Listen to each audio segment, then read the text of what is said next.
Hey, my handsome ladies and gentlemen, this is Shmeaty. Welcome back to the channel, or welcome if you are new. Apologies for the lack of uploads recently as well. I have been massively sick and have just gotten the ability to make videos again as I'm feeling much better. But nevertheless, we are going to be taking a look at a Pokemon today that I feel like is heavily slept on in the current Great League meta, and that is going to be Shadow Dust Noir. I've not seen a single other content creator make a video about Shadow Dust Noir, and this Pokemon is insane with the damage it can do with the newly buffed Astonish and Shadow Punch. And we're going to be running a double normal backline with Diggersby and Licky in the back. If you find enjoyment in today's video, please feel free to leave it a like and subscribe, but without keeping you too much longer, let's get into these matches. Kicking things off with game number 1, as it's going to be Dust Noir up against a Talonflame on the lead. Now Talonflame is actually pretty good for Dust Noir to see on lead, but you are going to see me immediately safe switch into my hard answer of Licky for some reason. At this point in time, I thought that I hadn't looked up the matchups and had thought that Talonflame would be pretty bad for the Dust Noir to see. But anyway, we're in a new matchup. It's going to be Quagsire up against our Licky, and so many people have put out a Solar Beam Licky video that everybody respects it now, and I'm just going to start baiting, honestly. After today, I will exclusively bait the Body Slam up against these Mud Boys because they always shield it. Nevertheless, they're going to fire off an Aqua Tail, but on my second Solar Beam here, I am going to put up a shield. The reason being is because I know I can get both shields or a KO, giving me switch advantage up against the Quagsire. Quagsire is not going to go for that, but they do throw an alignment versus my Dust Noir, and giving Dust Noir more energy is not a good idea. They're going to fire off a Flame Charge with their Talonflame, but that's fine. I'm just going to shield this up. If I throw one Astonish here, there's a 2-turn differential, so that Incinerate that is boosted is not going to land onto the Dust Noir, and I'm going to get this Shadow Punch and KO for virtually free. They're going to bring back in the Quagsire, but it's just going to get knocked out, or near enough, by a Shadow Punch. They're going to live on 1 HP, but that's just an Astonish down for me. What is that third Pokemon? It's going to be a Ferrothorn, and oh my goodness, please. Oh no, the Filthy Catch onto the 1 HP Licky, going down to the Power Whip, but we are building up to that Poltergeist. Give me those cheeks, Ferrothorn. I'm coming for them. Poltergeist onto the Ferrothorn, easy one-shot and screenshot for the boys, GG's. What fresh hell awaits us in game number 2? It's going to be another Ghost type, the newly buffed Shadow Haunter. They are going to actually build up some energy here and switch out, but I have a very nice answer. With 2 normal types in the back, there's no reason for me to let my Dust Noir just get shredded there. I'm going to Solar Beam the Diggersby, and of course they're going to shield it. I swear this video is just going to be the story of my Solar Beams being shielded and the story of my opponents throwing on alignment. Hey, it's still early season. Not all the mechanics are there quite yet. Maybe we're just a little bit rusty. Maybe we've been off for a couple seasons, but nevertheless, a Solar Beam onto the Diggersby is going to get another shield from them. But this is fine. I've gotten both shields from the Diggersby, and they're going to fire off a move here. I don't want to commit a shield here. Obviously, they can easily just make 2 moves before I'm able to threaten with the Solar Beam anyway, so I'm going to bring in my own Diggersby, as of course I really don't want my Dust Noir to see this, as I'm a Ghost type going up against a normal type. With exclusively Ghost type moves, they're going to fire off the Hyper Beam. That does a lot of damage onto my Diggersby, but that's fine. I'm going to fire off my Scorching Sands, and now this Diggersby is in a range where my Diggersby can handle it, even though that they do have Hyper Beam and I don't. They're going to fire off a Scorching Sands, but it's not going to KO. Unfortunately, though, they are going to be able to get the debuff on me, so this Scorching Sands is not quite going to KO. But now I'm being ballsy. I'm bringing in the Dust Noir, and oh my goodness, the Haunter is going to fire off energy on alignment again, and that means that they get KO'd there.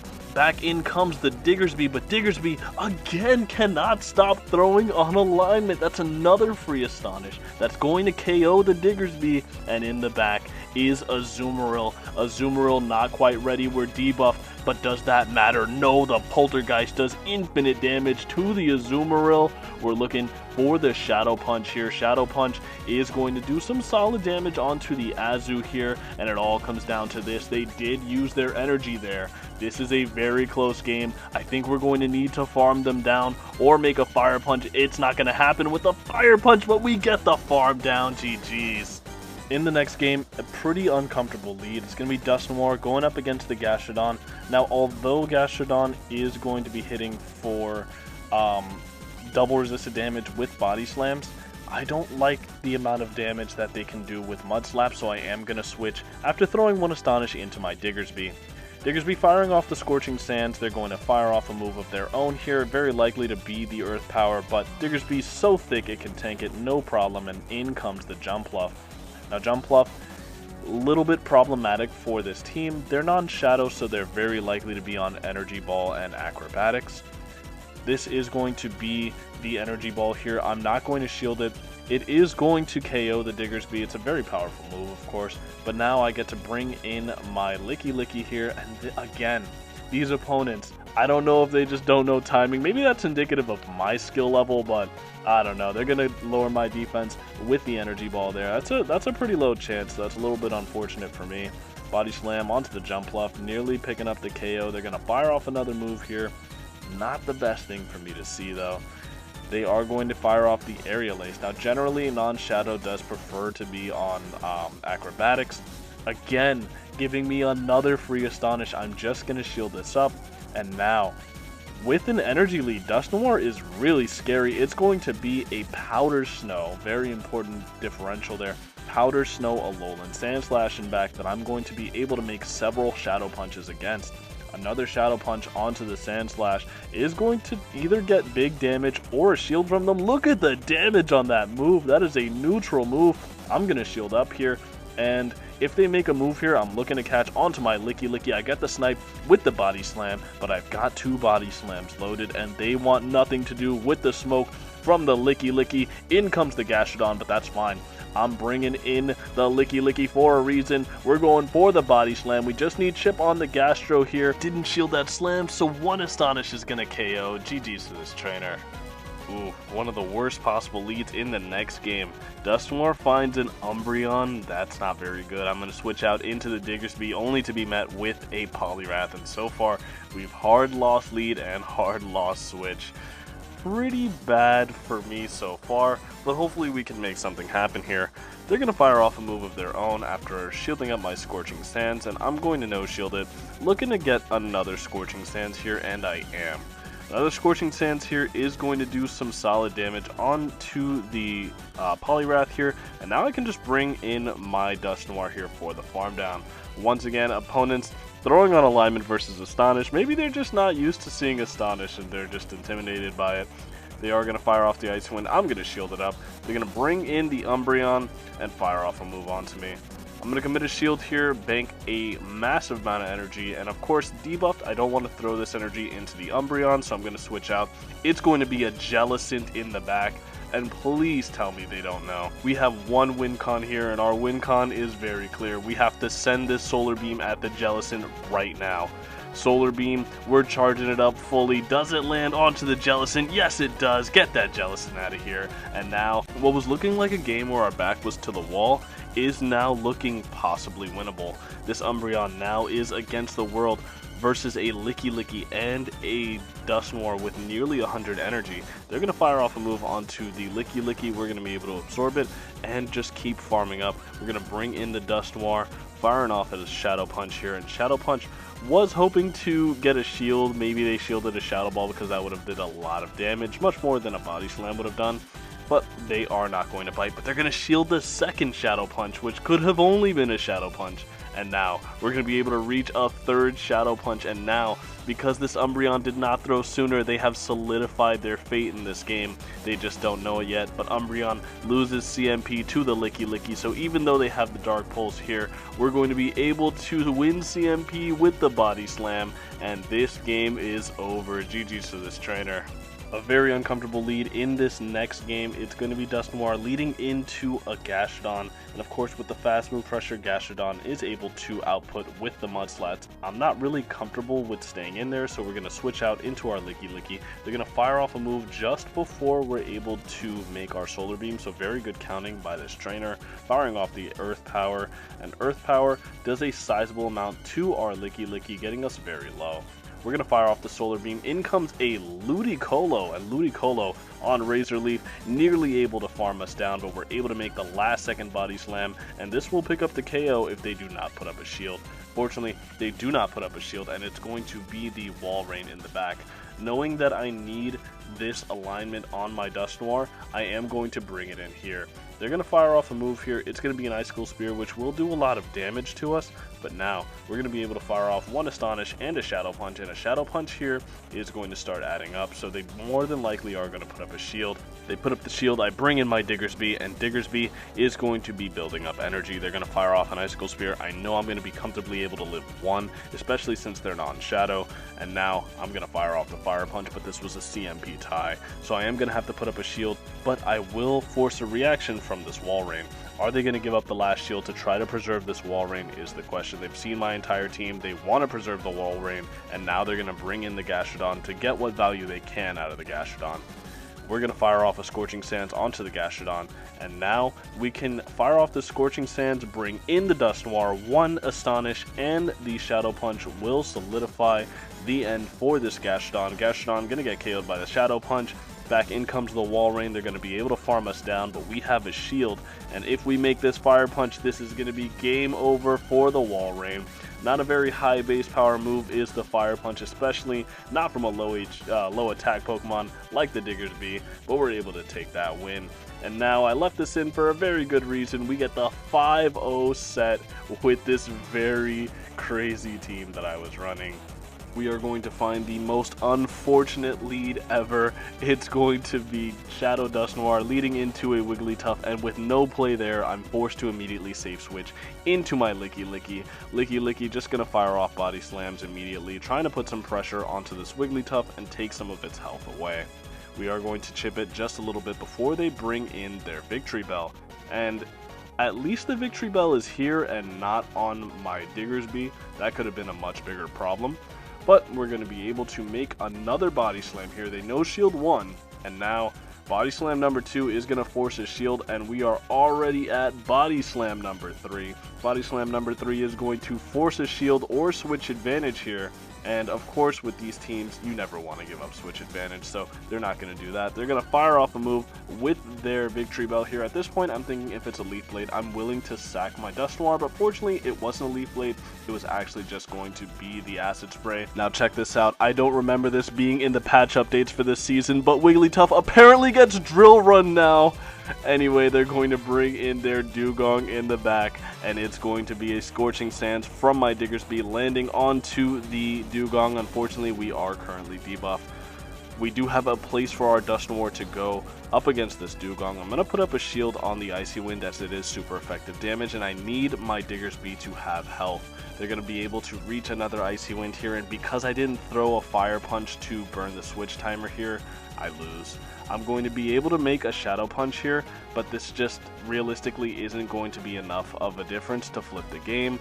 I'm going to land the Shadow Punch, but they can just switch into their Wigglytuff at any point here. I'm looking to build up to the Poltergeist here, but I'm not quite going to be able to get there. Maybe if I made the Poltergeist, the game could have ended a little differently, because I know Poltergeist does do a significant amount of damage onto the Wiggly.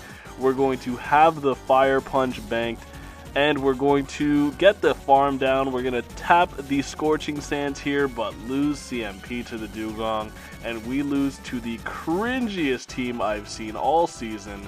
GG's to this trainer, though. Losing to a team like that is not very fun, but hey, we're going to just get into the next game. It's going to be Shadow Dusknoir with a really nice lead into a Jellicent, and we outpace the Jellicent to any meaningful energy, and the Astonish damage already has the Jellicent, known for being pretty bulky, at 50% HP. That was only 5 hexes. We're going to fire off our Shadow Punch, shield up the Surf, and here I overfarmed too much. I should have thrown my Shadow Punch either on CMP or one before CMP, just so that I can guarantee that last shield, but now I go down 2 shields without them going down 2 shields, which isn't the best play ever.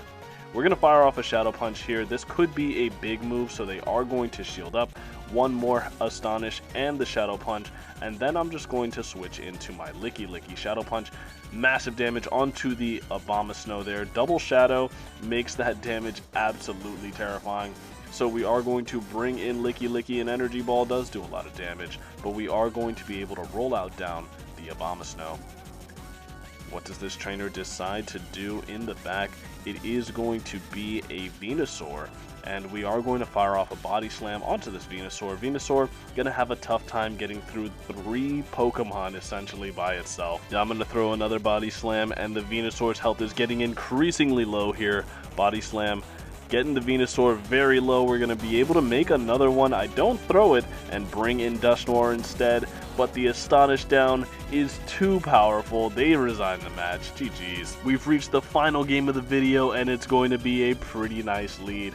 It's going to be Dusknoir leading into a Clefable. They're going to be able to reach the Moonblast here after 5 Astonishes for me, so I am going to shield up, and I correctly shield up the Moonblast. That makes it so much worse for the Clefable there. They're going to bring in a Dunsparce, and I can't really decide to chip it because my energy would be double resisted there, so I'm just going to bring in my Licky Licky instead and do what damage I can to this Dunsparce. We're going to be throwing very minimal damage at one another. This is going to be a very painful matchup for you to sit here and watch, but I hope you've been enjoying the video nonetheless.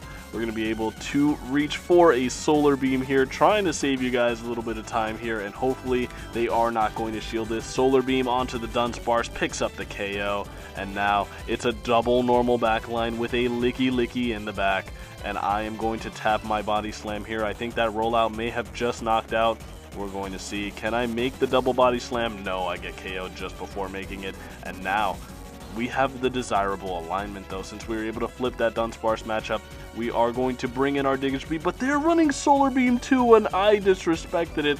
Oh no, this is tough. Am I going to be able to win this matchup? This is a very healthy Licky Licky for the opponent. They're going to bring in their Clefable. I'm firing off my Shadow Punch here. How much is Shadow Punch going to do onto the Clefable? Is this going to be enough to KO? I'm going to call this. This wasn't enough for a Moonblast. This has to be a Swift.